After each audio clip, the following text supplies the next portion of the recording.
This is your GMA Regional TV. Buong puso para sa Pilipino.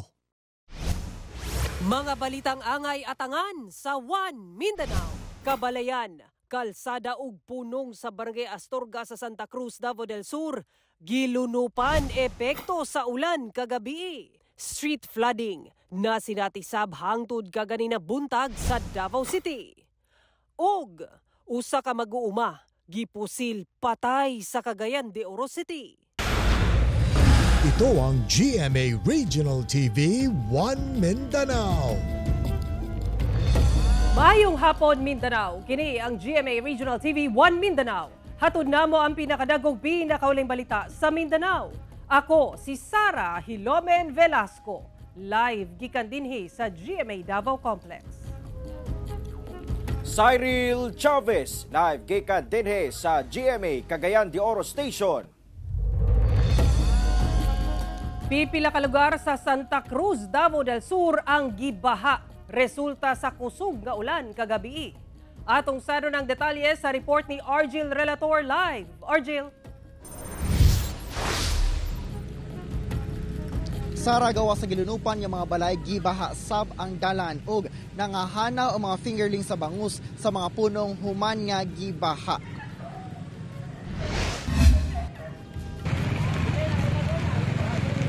Daw nahimong swimming pool kining parte sa southbound lane sa Davao-Cotabato Highway nga sakop sa Barangay Astorga sa Santa Cruz, Davao del Sur alas 6 Miyerkules sa gabi dihang nibundak ang ulan. Halos magka-level na ang Center Island ug ang kataas sa nidagayday nga tubig baha sa highway. Gihimo na nga two-way traffic ang pikas lane nga nagresulta sa bugat nga dagan sa trapiko. Sa Purok, Maligaya, gilayong naglusad og rescue operations ang BDRMC ug Eco Cares sa mga residenteng natanggong sulod sa ilang mga balay nga gisulod na sa tagatuhod hangtod dughan nga level sa tubig baha. Natumpag na kining usa ka balay tungod sa baha. Upat ka magbanay ang ipabakuit gikan sa maong Purok. Pagkabuntag dinhi sa sitio Bakutan, daw dagat gihapon ang palibot sa ikatukurang balay sa pamilyang Dupalo. Sanglit wala gihapon mihubas ang tubig baha. Kinahanglang mulusong gayod sa tagahawak nga level sa baha kung mupaingon sa ilang balay. Sa gawas, katunga na lang sa ilang mga motorsiklo ang makita sanglit lubog sa baha. Sa sulod, nahumol sa baha ang ilang tanang mga gamit, labi na kining sofa o lamesa. Gani, nang lutaw na ang ilang mga higdaanan. Sumala sa tagbalay, nakuratan sila dihang kalit nga nisaka ang tubig. Wala na ako nasalbar ang mga gamit na nga tumbag yun, pati ang TV, ang rep, ang mga kuwan, ang motor, nakuan sir. Siyempre, ang gisalba na ko sir, ang katong anak na ko po, akong lula, kaya akong lula, di ko katarog lakaw. Liso siya. Oo, kusog siya sir. Dito siya kakalitar gyud siya sir ba? Dili matud pa makalusot ang tubig tungod gitambakan og yuta ang palibot. Tungod sa kusog nga ulan kagabi karong buntag ato makita nga tagahawak gihapon ang level sa tubig baha dinhi sa akong kahimutangan karon kung asa napondo na ang tubig sa sulod. Busa ang diskarte sa mga residente ilang gibuhatan og kining kanal dinhi aron nga makagawas ang nagpondo nga tubig. Nag-uulsab ang caretaker ni ining mga punong sanglit na hanaw sa baha ang anaasa 700,000 ka fingerlings sa bangus. Pag undang sa ulan mo'y pagbulog sa baha. Muto dali dayon na mo og ali og mga nit ang punong kay bag-ong gihulog ang similya. Tapos di naman jud mo makaya, tawag og rescue. Daghan na kay tao ni tabang pero di jud makaya ba. Sumala sa opisyal sa barangay, catch basin gayod ang ilang lugar, labi na og kusog ang ulan sa upland areas. Natay 11 ka purok nga nag-report na nga affected ang ilang mga residents. Nag-consolidate pa mi sa katong mga families affected per purok kay para makasubmit na mi og incident report. Sara, sa partial report gipagula sa Barangay Astorga Council karong hapon ana sa 660 ka mga pamilya nga apektado sa pagbaha samtang walay natala nga nasamdan o ginasuta pa hangtod sa karon ang structural damages resulta sa pagbaha kagabi. Sara. Daghang salamat, Argil Relator. Ipailawom na sa state of calamity ang siyam ka barangay sa Imelda, Zamboanga, Sibugay nga apektado tungod sa grabing pagbaha. Gilayong giadtuan sa mga rescuer kining pipila ka kabalayan sa barangay Balugo nga nangahumol na sa baha. Gani pipila ka magbanay nga na-stranded tungod sa grabing pagbaha sa barangay Lumpanak ang gipang rescue sa lokal nga kagamhanan. Sumala sa MDRRMO kalit mibundak ang ulan ug wa nay undang niadtong Martes. Busa milapaw ang tubig sa Sibugay River. Hinungdan nga miabot kini sa mga barangay nga duol sa sapa. Gani makita pa sa aerial view ang halapad nga pagbaha sa lungsod kung asa ektaryang humayan na ang nadanyos. Sa tala sa MDRRMO, apektado ang mga barangay poblasyon, Balugo, Santa Barbara, Lumbog, San Jose, La Victoria, Ganiangan, Lumpanak ug Kanaan. Busa gipailom na kini sa state of calamity. Hinoon, gihatagan na og hinabang ang mga pamilyang naapektuhan sa pagbaha nga gibakwit ngadto sa mga evacuation center. Padayon ang assessment sa MDRRMO sa nadanyos tungod sa pagbaha. Affected gikan sa ato ang affected areas nga katong mga balay nga naapektuhan ang mga katawahan ato anaa sa evacuation center karon. Anaa sa kapin 50 ka magbanay sa Barangay Bugo sa Cagayan de Oro City nga anadaplin sa baybayon ang apektado sa kalit nga paghapak sa mga dagkong balod. Mga kabalayan sa lugar napuno na sa mga balas nga gikan sa dagat. Samtang Barangay Council adunay mga gilaraw aron masolusyonan ang problema. Ani ang report. Adlaw Miyerkules, gisugda na ni Roland Carros ang pagpanglimpyo sa iyang panimalay kilid sa baybayon sa Barangay Bugo sa Cagayan de Oro City. Human gihapak sa dagkong balod adlawng Domingo ug Martes. Ang iyang panimalay napuno na sa mga balas nga gikan sa dagat nga dala sa dagkong balod. Daw lampas tuhod na ang kataas gikan sa orihinal nga level ni ini. Matud pa nga karon na lamang kuno sila nakabati og susamang insidente. Ako na lang kalutan karon pati sa sulod aron makaagi-agi na migwan. Kay lisod man kayo yang magsigig kan. Kaso sige nang kukuan ninyo kasama aning sin. Ang Chief Bantay Dagat sa Barangay Bugo nga si Jove Rivero dismayado tungod nadanyo sab ang gitukod nga kampo. Ang ilang gisimentong koral at tubangan sa dagat ug seawall naguba sab. Tungod sab sa pagdaot sa panahon, problema sab kini alang kanila nga mga mananagat. Di na sila basta-basta. Ibawod man malunod man sila niya. Toro sa laut ang ilang mga pambot kay di nila makuan kay malunod man gid. Sumala sa Barangay Council sa Bugo nga miabot sa kapin 50 ka magbanay ang naapektuhan. Gani ang ubang residente temporaryong mihikling atol sa pag-igo sa mga dagkong balod. Apan nakabalik na ang pipila kanila. Naghatag-tag special session kay dili gid nato sugod nga ang mga tao makikaon na lang sa laing balay kay igo gid ilang mga pagkaon. Nasayod ang barangay nga posibleng magbalik-balik among problema. Busa ilang ginatun-an ang posibleng pagpatukod og boulevard sa lugar. Para pag kusog ang tubig layo na gikan sa seawall, no, so ato tong i-reclaim. And then I think it's like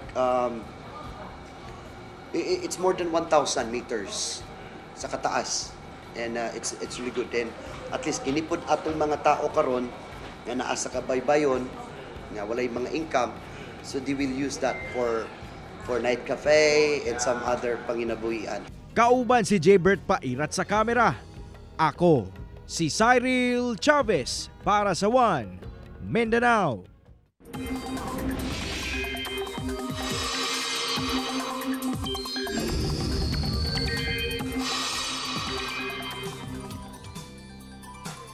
Karong migawas na sa Philippine Area of Responsibility ang bagyong Helen.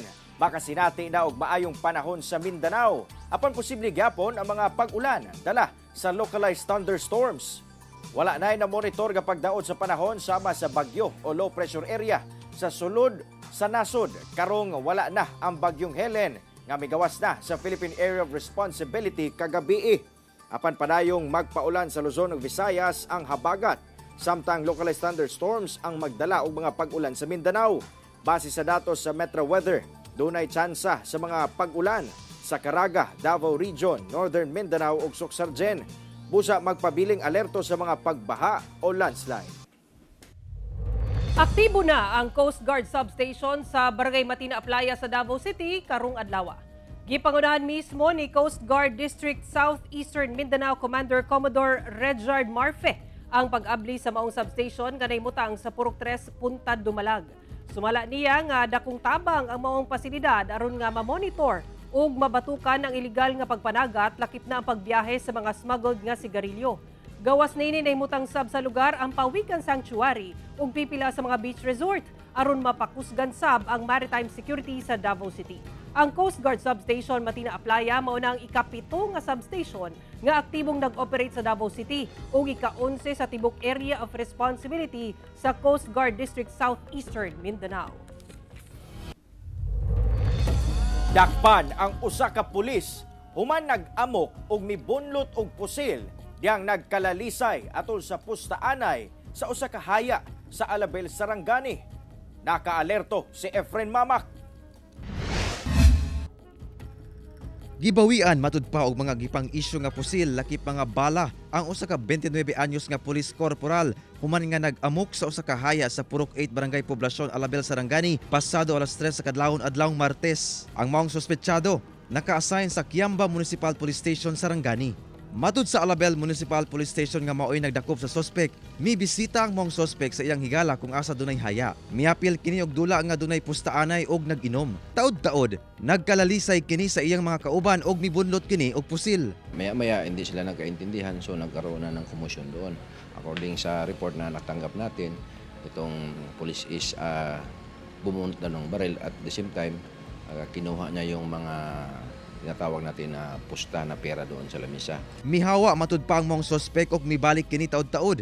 Apan, nabalakas sa seguridad ang kabanay sa namatyan. Busa mi-report na sila sa otoridad. Diyang namatikdan kini sa sospek, misibat kini apan nadakpan sa otoridad. Diyang gitudlo sa usa ka nakakita kaniya sa Purok 2 sa maong barangay. Ginasulayan sa GMA Regional TV 1 Mindanao nga makuhaan og pahayag ang sospek nga kasamtangang anaa sa Municipal Police Station.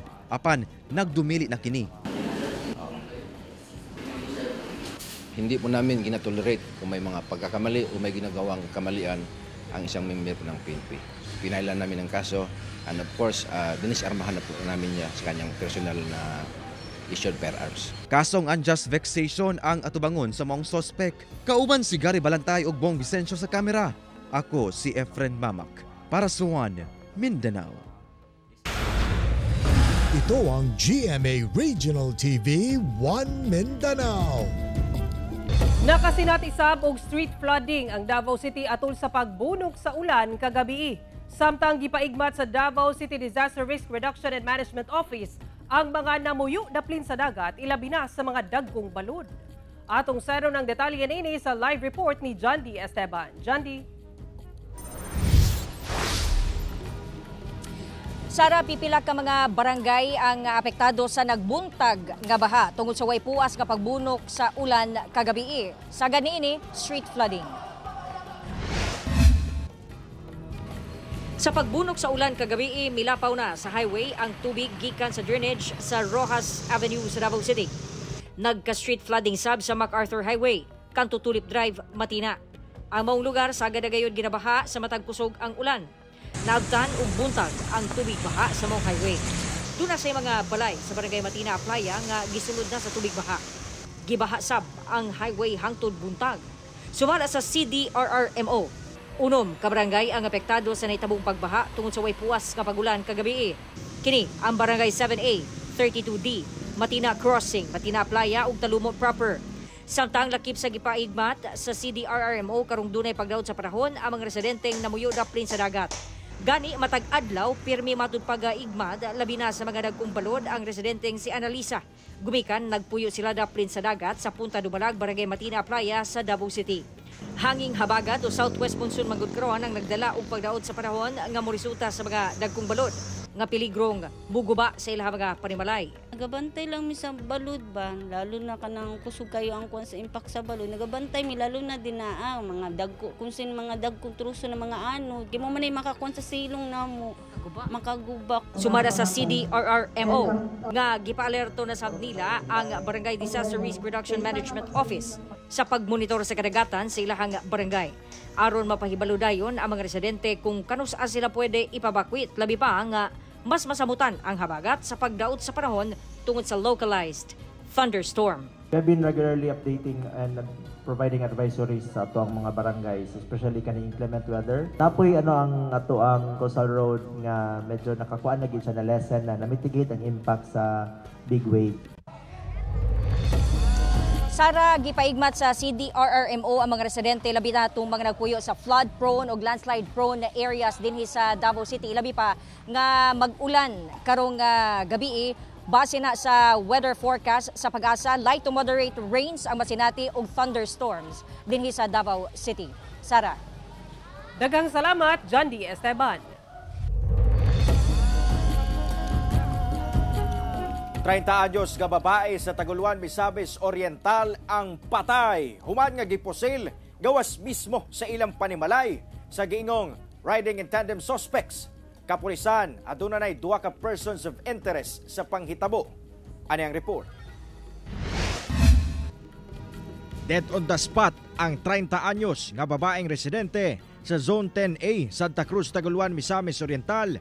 Human gipusil sa iyang ulo sa giingong riding in tandem suspects. Ang insidente nahitabo pasado alas 10 sa buntag adlong Sabado kung asa 2 ka lalaki matud pa ang nag-atang sa gawas sa panimalay sa biktima. Paggawa sa biktima, gisugat kinig pagpusil sa mga suspect kung asa 2 ka samad pinusilan ang nahiaguman niini sa iyang ulo. Hinungdan sa kamatayon niini. Sigon sa Taguluan PNP nga human mahimo ang krimen, gilayong nanibat ang mga suspitsado sa dili matino nga direksyon gamit ang ilang motor. Iba ang tinitingnan nating angulo dahil iba-iba yung mga sinasabi. Mayroong sinasabi, alitan daw. Hindi ba natin masigurado, sir, kaya hindi ba natin masabi sa publiko kung ano ba talaga ang final o yung sanhin ng pagkamatay nito. Gawa sa personal nga bangi, ginalantaw sab sa kapulisan ang anggulong posibleng drug-related ang insidente. Na-recover sa otoridad ang 2 ka basiyo sa bala sa kalibre 45 nga pistola ug 2 ka buhing bala sa 9mm caliber pistol. Gipailawom na kini sa ballistic examination. Dugang sa kapulisan, aduna na sila 2 ka persons of interest nga ginatutukan karon. Meron na tayong person of interest at ayun yung tinututukan natin. We will file appropriate action sa prosecutor's office. Nanawagan sab ang otoridad ngadto sa mga suspitsado nga mutahan na ingon man sa publiko nga makigkoordinar kanila o galing adunay impormasyon nga makatabang sa kasulbaran sa kaso. Kauban si Jaybert Pairat sa kamera. Ako, si Cyril Chavez para sa One Mindanao. 40 ka senior citizens, PWDs ug balikbayan ang nahimong mga benepisyaryo sa Dole Livelihood Grant nga gipag-apod-apod sa El Salvador City sa Misamis Oriental. Ang detalye sa report ni James Paulo Yap. Sa nagapadayon nga single-digit poverty incidence program sa El Salvador City LGU, 40 ka mga benepisyaryo ang gitunulan sa Public Employment Services Office kon PESO sa pakig-alayon sa Department of Labor and Employment kon DOLE alang sa livelihood grant sa mga identified indigent families sa pipila ka mga barangay sa syudad. Lakip dinhi ang mga persons with disability, mga senior citizens o mga OFW nga wala na mibalik pagpanarbaho abroad. Makadawat sila og 30,000 ka worth nga goods. So naay livestock, naay baka, naay kabaw, naapoy goat, naapo din the rest of them is kato na din sa sari-sari store. Usa ang 75 anyos nga si Nanay Cirila Balakwit ang nahatagan sa maong livelihood grant, diin usa ka baka ang iyang nakuha. Sumala niya nga cow racing ang iyang gipili tungod kini nakuno ang iyang naandan nga negosyo sukad pa kaniadto. Ang amo na lang gigikalingawan karon baka gyud kay kaya raman ang pag ubay. Kaysa mag-uma ka nga buntag hapon maghapon ka sa initan na di nakakaya ang lawas. Sigon sa El Salvador City PESO Office nga naay kapin 200 ka mga DOLE ILP recipient ang syudad. Sa karon nagpadayon na sabkuno ang ilang pagdawat sa mga buot maapil sa maong programa. Duol lang gyud sa tunghaan sa ilang barangay, pangitaon nila ilang barangay employment service officer para malista sila and ma-endorse sila for next year na po din nga allocation. Kauban si Makoy Sempron sa kamera. Ako si James Paulo Yap para sa One Mindanao. Ito ang GMA Regional TV One Mindanao. Pipila kabaligyang isda sa Bangkirhon Public Market sa Davao City, mahal gihapon ang presyo. Samtang pagpamaligya ug pagkaon og tahong gibawal paghihapon. Ano report ni John D. Esteban. Nakuratan si Marites Maglinte sa kamahal sa isdang matambaka sa Bangkerohan Public Market sa Davao City. Kaniadto ana kini sa 180 ngadto sa 200 pesos kada kilo, tag 320 ngadto sa 330 pesos per kilo na karon. Napugos na lang og palit og usa ka kilo si Nanay Marites taliwala sa kamahal sa isda. Ipaigo na lang daw niya. Sumala sa mga naninda tungod daw ni sa pagdaot sa panahon. Mahal na ganit, mahal ko no, 320 na. Kaniadto di ay pili palit ni mo na. Ano lang, 160. Tipid-tipid na lang. Kuan ma'am sa daot sa panahon sa bagyo. O sa hinay sa mga kuan ma'am, sa hinay sa pagpanagat inano ba kay siyempre lain ang panahon. Kining malasugi nga lawi sa buwan o di ba kaha kilawon, 550 to 580 pesos na ang kilo. Nga kaniadto tag 300 ngadto sa 330 pesos ra. Apektado jud mi tanan kay syempre among suki di man jud mo palit good kay magtipid pud sila ba mo nang wala jud mi mahimo. Sa pagsuta sa GMA Regional TV 1 Mindanao sa presyo sa mga isda dinhi sa Bangkerohan, tag 190 ngadto sa 200 pesos ang kilo sa budburon. Nga kaniadto anaa sa 160 pesos ang matag kilo. Ang galunggong 240 to 250 pesos ang matag kilo, gikan sa 160 pesos. Ang barilison, 240 pesos ang matag kilo, gikan sa 190 ngadto sa 200 pesos. Ang tilapia, tag 160 pesos per kilo. Samtang nagpapili ng presyo sa tamban, sa 100 to 150 pesos ang matag kilo. Samtang, sa latest advisory sa Bureau of Fisheries and Aquatic Resources Region 11, gipalikayan ang pagkaon ng mga tahong, gikan sa Dumangkilas Bay sa Zamboanga del Sur, Daram Island, Zumaraga Island, Irong-Irong Bay, Cambatutay Bay sa Samar, Matarinaw Bay sa Eastern Samar, Carigara Bay sa Leyte, Tungawan sa Zamboanga Sibugay, ug Maqueda Bay sa Samar. Gumikan positibo gihapon kini sa paralytic shellfish poison o toxic red tide. Ang tanang kinhason gikan sa mga nasangpit nga lugar dili luwas kanon. Ang namaligya og mga kinhason sa Bangkerohan nga si Nora Flores lugi daw 2,000 pesos kada adlaw kay tahong ang halinon. Wala na siya namaligya kay gakuha siya sa lugar nga apektado sa red tide. Wala namin nagatinda kay bawal man nila. Sa kadugay na nga wa mo gabaligyag tahong. Sobra na bulan. Halinon jud tahong jud. Mao jud pinakakusog ang tahong. Pero gawa sa tahong gikan man daw sa luwas ka lugar ang ubang baligya nga seashells sama sa sulip, tuway ug litob. Inyong alternative. Gani. Sulit na lang. Kauban si Jojo Solarte sa camera. Ako si John D. Esteban para sa One Mindanao. 54 anyos nga lalaking mag-uuma sa Cagayan de Oro City ang patay. Human gipusil sa nakabangi niini tungod sa yuta. Kapulisan padayong gipangita ang sospek. Ani ang report? Patay o wala na nadala pa sa ospital ang 54 anyos nga lalaking mag-uuma sa sitio Bagayan, Barangay Tignapuluan sa Cagayan de Oro City. Human kini gipusil sa iyang dughan. Sumala sa Lumbia Police Station, nahitabo ang insidente adlong Lunes apan Martes na sila nakaadto sa lugar sa nahitabuan tungod sa kalisod sa dalan padulong sa lugar. Dugang sa otoridad nga samtang anaa sa iyang umahan ang biktima, kalit kunong giduol ang biktima sa sospek o gipusil sa dughan dayon sibat sa dili matino nga direksyon.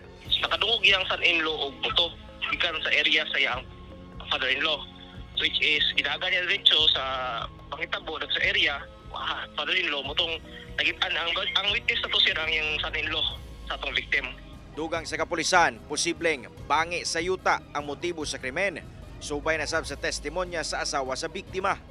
Daan na kuno adunay bahad sa kinabuhi ang biktima hantod na hitabo ang insidente. So nana sila away sir sa una pa. Pero amo pang i-check karon sir sa actually ongoing pang investigation gapon sir in follow-up operation. Karon aduna nay person of interest ang kapulisan nga mao'y padayong gipangita. Ang suspect na to sir according sa ato ang information is napadto sa Barangay Tignapuluan. Wala na gid sa kanya. Tuan man siya sa panimalay sa ato ang mga operatiba. Wala siya dito. Actually katago pa karon pero dili pa na siya makagawas. Kauban si Jaybert Pairat sa kamera. Ako si Cyril Chavez para sa One Mindanao. Miubos karon og kapin 60 centavos matag kilowatt per hour ang singil sa Davao Oriental Electric Cooperative Incorporated kun Doreco.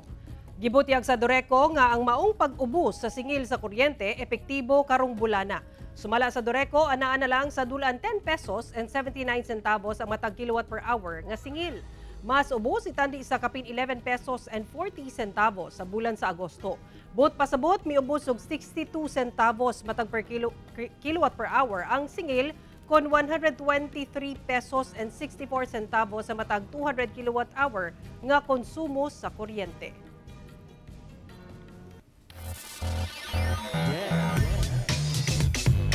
Gitambakan sa JRU Heavy Bombers ang San Sebastian Stags sa NCAA Season 100 kagahapon alang sa unang daog karong season.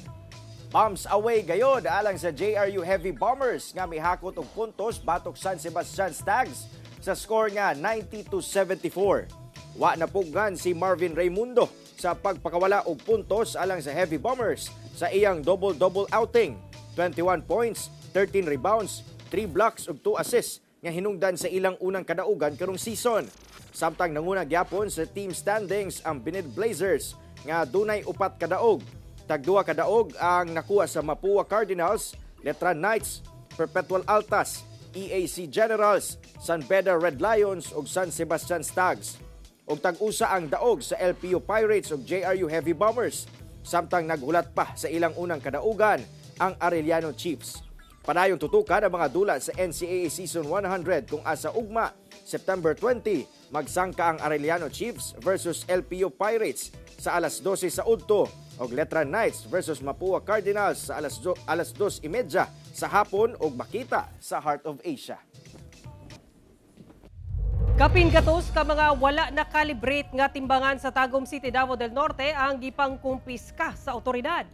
Nakumpiska sa Tagum City Economic Enterprise Office ang anaa sa 130 ka mga timbangan sa mga nagunang merkado publiko sa syudad sa bulan sa Agosto. Sumala pa nga ang nakumpiska mga timbangan wala na rehistro ug wala miagi sa calibration. Sagad niini gikan sa mga talipapa, bagsakan, tabuan, isdaan ug bisan sa lechonan. Hinuon mamahimo pang makuha sa tagiya ang mga timbangan apan kinahanglang mutuman sila sa mga rekisitos. Padayong giawhag sa botan ang mga konsumante nga isumbong sa ilang mga opisina kung dunay mga mabantayang migamit og tikasan nga timbangan. Namatikdan karon ang ubos nga presyo sa pipila ka bugas sa Bangkeron Public Market sa Davao City. Sa pagpanubay sa GMA Super Radio Davao, adunay mapalit nga 47 pesos matag kilo sa local or broken rice. Samtang dunasay tag 48 pesos nga imported rice gikan sa nasod Vietnam. Liunini nagpabiling mahal ang pipila ka bugas sa merkado publiko. Laki pang ubang local rice nga mapalit sa 50 pesos hangtod 55 pesos ang matag kilo. Samtang ang ubang imported nga bugas mapalit sa 55 pesos ang matag kilo. Nagpabiling sab nga mahal ang red rice sa 60 pesos hangtod 70 pesos ang matag kilo. Unang gipasigarbo sa Department of Agriculture ang pagbarato sa bugas sa kauluhan. Din doon na namatod pa'y mapalit sa tag 45 pesos ang matag kilo. Apan giklaro sa pipila ka grupo sa mag-uma sa Davao Region nga wala pa mabati ang pagbarato sa bugas sa ilang lugar. Duha ka adlaw nga license to own and possess firearm caravan kung pagkuha og lisensya alang sa armas ang gipaygayon sa El Salvador City sa Misamis Oriental. Kamatikdan kuno karon sa Misamis Oriental Police Provincial Office ang pagdaghan sa mga ihap sa mga expired nga firearm license ug mga license to own and possess firearms kon LTOPF. Busa usa sa mga laka nga ilang gihimo ang pagpahigayon og LTOPF caravan sa El Salvador City sa Misamis Oriental.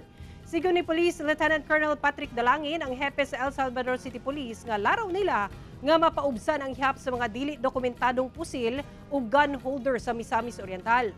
Kabahin sab kuno kini sa ilang kampanya kontra loose firearms. Lakip sa rekisito sa pagkuha og LTOPF caravan ang neuropsychiatric exam, National Police Clearance, PNP drug test ug gun safety seminar.